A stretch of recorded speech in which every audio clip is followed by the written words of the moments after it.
respectent pas nos règles au niveau européen et au niveau français, et les règles auxquelles nous avons deux axes très forts.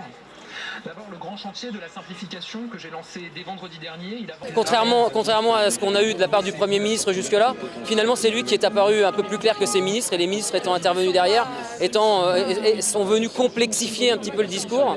Donc en fait, vous avez vu, beaucoup d'agriculteurs se sont un peu désintéressés de la fin du discours. En fait, ça manque véritablement d'éléments concrets. C'est un peu déceptif à ce stade. Néanmoins, il faut qu'on analyse un peu ce qui a été dit, qu'on prenne le temps d'en parler entre nous au niveau de la FNSEA et des jeunes agriculteurs. La circulation des animaux en zone réglementeuse et en zone indemne, sous condition de test.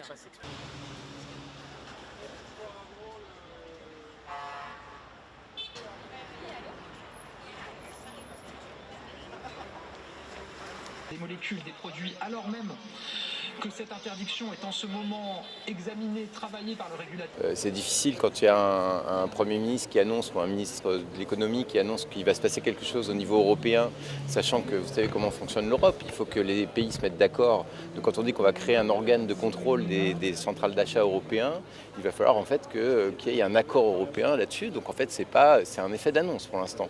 Et ce qu'on attend nous de nos organisations syndicales, c'est que cet effet d'annonce soit traduit par un calendrier, etc. Donc c'est pas improbable qu'on se retrouve d'ici le salon de l'agriculture ou au salon de l'agriculture pour reporter nos revendications si on n'est pas d'accord, ou si par exemple tout ce qui a été dit, ou partiellement, ce sont des effets d'annonce.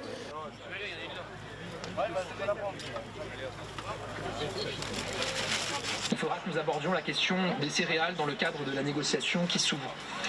Cinquième grand objectif. Ce n'est pas des mots d'amour qu'on a envie d'entendre, c'est des preuves d'amour.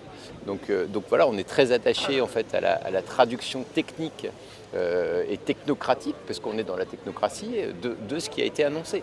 Et donc les propositions de loi, le vote des lois à l'Assemblée, vous voyez, c'est pas uniquement les annonces qui ont été prises ici. On va vraiment attendre que ça soit traduit par des textes de loi.